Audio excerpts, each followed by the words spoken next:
Amylase, नाम क्या है? अमाइलेज। बच्चा 2-3 बार बोलोगे ना वीडियो पॉज करके इट्स अमाइलेज तो लर्न हो जाएगा। The enzyme is salivary amylase. और इस सलाइवरी अमाइलेज का फंक्शन क्या होता है? इट कन्वर्ट्स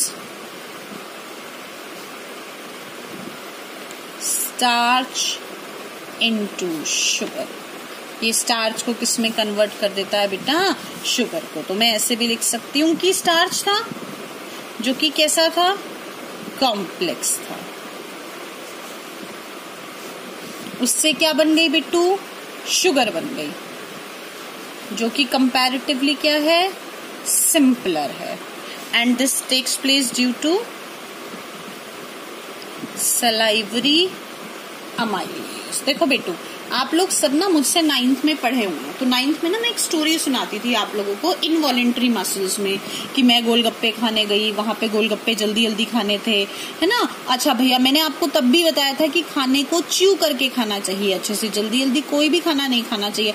आजकल तो बेटू वैसे भी you are having much time, एक फूड की बाइट को, एक चपाती की बाइट को यू मस्ट च्यू 32 टाइम्स। जितनी बार चबा सको उसको चबाना चाहिए। क्यों चबाना चाहिए बेटू? क्योंकि जितनी देर खाना आपके माउथ में रहेगा उतनी देर सलाइवा कांटेक्ट में रहेगा, सलाइवरी अमाइलेज काम करेगा और स्टार्च किस में कन्वर्ट हो जाएगा?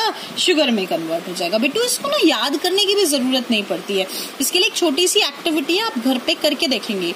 जब आप लोग इस वीडियो को देखने के बाद जो भी नेक्स्ट मील लेते हैं, तो जब चपाती को च्यू करें तो उसको 32 टाइम्स च्यू करें एक चपाती की बाइट को, तो यू विल रियलाइज कि उस चपाती की बाइट का टेस्ट हल्का हल्का मीठा स्टार्ट हो जाएगा। मतलब कंपैरेटिवली उसमें मीठापन आना स्टार्ट हो जाएगा। क्यों? क्योंकि आप खा क्या रहे थे? स्टार्च, और वो कन्वर्ट किस में हो गई बेटू? शुगर में कन्वर्ट हो गई। तो देखो बेटा, अब आपने, भैया मैं तो गोलगप्पे खाने गई थी और वहां पे तो मुझे जल्दी जल्दी खाना था, तो मैंने फटाफट गटका ना, तो ऐसा हुआ जब मैंने फूड को एंगल्फ करा, एंगल्फ करने का मतलब है गटकना, तो उसके बाद खाना सडनली पेट में नहीं गिरता है, गोलगप्पे गिरने की आवाज नहीं आती है। क्यों? क्योंकि खाना slowly and steadily moves through the food pipe by a movement known as peristaltic movement. इसके बाद क्या होता है Bittu? Food enters into oesophagus और food pipe where peristaltic movement takes place। देखो बेटू, वहां पे कौन सी मूवमेंट होती है? Peristaltic movement. अगर कोई पूछे पेरिस्टाल्टिक मूवमेंट क्या होता है, it is the rhythmic contraction and relaxation of muscles of esophagus to push food inside stomach। आराम से समझेंगे, बहुत आसानी से समझ में आ जाता है। देखो बेटू, मैं ना I am taking a paper for this example. आपको कुछ भी नहीं करना है, आपको इसको, इस एग्जाम्पल को ना एक पेपर की हेल्प से समझना है। फॉर एग्जाम्पल देखो बेटू, ये मेरे पास पेपर है, ठीक है। अच्छा, अब इस पेपर को मैंने रोल कर दिया किसकी फॉर्म में? एक फूड पाइप की फॉर्म में। अब समझना, डायग्राम देख के, खाना कहाँ पे था? खाना आपके माउथ में था, और माउथ से कहाँ आएगा? स्टमक में आएगा। तो बीच में दिस इज द ईसोफेगस और फूड पाइप। अब देखो बेटू, खाना ईसोफेगस और फूड पाइप के थ्रू कैसे आता है? ये this is the food pipe. तो क्या होता है, जैसे ही खाना यहाँ पर आया, दिस पार्ट, जैसे ही खाना यहाँ पर आया, this part contracts, then this one relax, contract, relax, contract, relax, contract, relax, contract, relax, contract, relax, contract, relax, contract, relax। यहाँ की मसल फिर contract, फिर रिलैक्स, फिर कॉन्ट्रैक्ट, रिलैक्स। ऐसे करके खाना कहाँ पे पुश्ड आउट हो जाता है? The food is pushed into the stomach. तो हम लोगों ने क्या लिखा? Food enters into the oesophagus और food pipe where peristaltic movement takes place, that is rhythmic contraction and relaxation of muscles of oesophagus to push the food inside the stomach. Okay students, now the food enters into the stomach where. देखो बेटा, आप लोगों ने diagram में देखा खाना कहाँ था? माउथ से फूड पाइप के थ्रू पेरिस्टाल्टिक मूवमेंट के बाद खाना कहाँ आ गया? आप लोगों के स्टमक में आ गया। स्टमक में क्या होता है बिट्टू? स्टमक के अंदर एक चीज होती है, that stomach expands on entering the food. देखो बिट्टू, स्टमक के बारे में हम क्या कहते हैं? स्टमक एक्सपैंड करता है।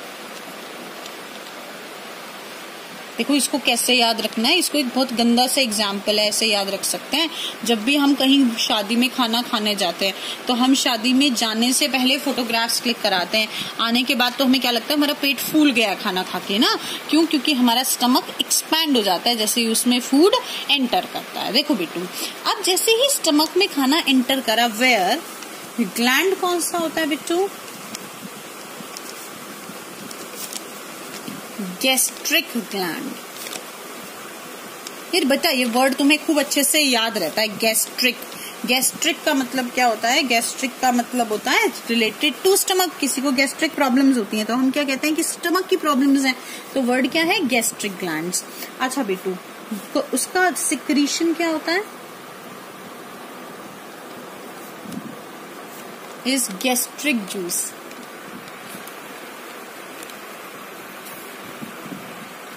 गैस्ट्रिक जूस के कंपोनेंट्स क्या क्या होते हैं बेटू? इसके 3 कंपोनेंट्स होते हैं। पहला होता है HCl, दूसरा होता है म्यूकस और तीसरा होता है पेप्सिन। देखो बेटा, आसान है, बहुत मुश्किल नहीं है। किस किसने सुना है पेट में एसिडिटी हो जाती है? सबने ऑलमोस्ट सुना हुआ होगा ना ये, तो याद रखेंगे। देखो बेटा, पेट में ग्लैंड कौन सा था? स्टमक में ग्लैंड था गैस्ट्रिक ग्लैंड, और गैस्ट्रिक ग्लैंड ने गैस्ट्रिक जूस। भाई ये दोनों तो भाई भाई है, ग्लैंड जूस और उसने HCl, क्योंकि हमें तो याद है कि स्टमक में हाइड्रोक्लोरिक एसिड होता है। और बेटू देखो, इस HCl का पहला फंक्शन क्या होता है? It kills microbes.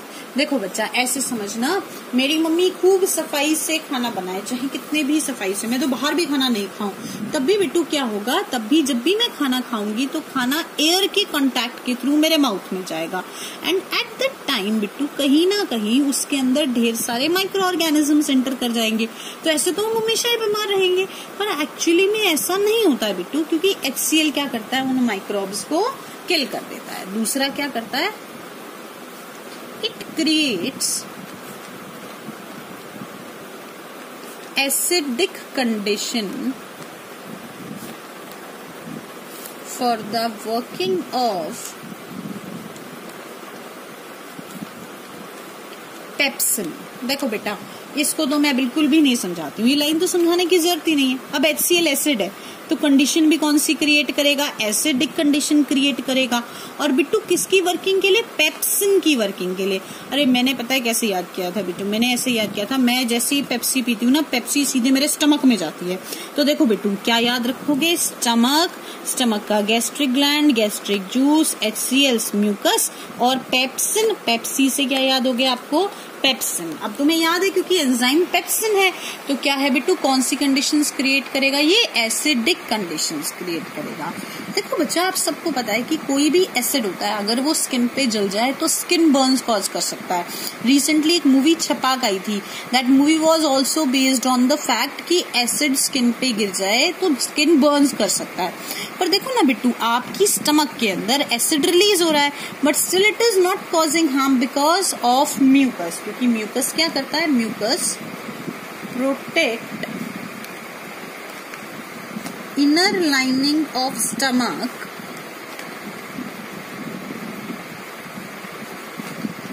from HCl। HCl से क्या करता है बिट्टू? प्रोटेक्ट करता है। अच्छा, अब पेप्सिन के फंक्शन की बात आती है, तो बिट्टू एक छोटा सा ना हिंट याद रखेंगे आप।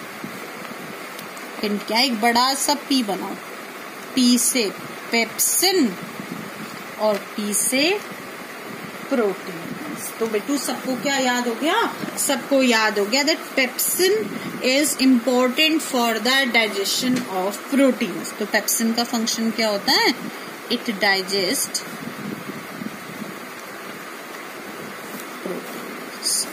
अच्छा अब देखो बेटा, यहाँ पर आ जाओ, अगला काम क्या हुआ, जैसे ही खाना स्टमक से बाहर आया, अब खाना स्टमक में था, स्टमक की वर्किंग हमने समझ ली, खाना स्टमक से बाहर आता है तो यहाँ पर इस side where I have shaded it, make it dark, ये दिख रहा होगा आपको ये डार्क पोर्शन, यहाँ पर स्फिंक्टर मसल्स होती हैं, स्फिंक्टर मसल्स कहते हैं इनको, and these sphincter muscles controls the exit of food from the stomach. देखो बेटा, खाना तो, पेट तो फूल गया था हमारा जैसे ही खाना गया, पर ऐसा नहीं है इंटेस्टाइन फूल जाएगी, इंटेस्टाइन तो फट जाएगी, तो बेटू इसीलिए खाना सारा पेट में चला जाता है, पर आगे धीरे धीरे थोड़ा थोड़ा करके जाता है। तो that means what, that means the exit of food from stomach is controlled by sphincter muscles which releases food in small amount in small intestine. देखो बेटा, खाना स्मॉल इंटेस्टाइन में धीरे धीरे जाता है, एकदम से सारा खाना नहीं जाता है। अच्छा बेटा,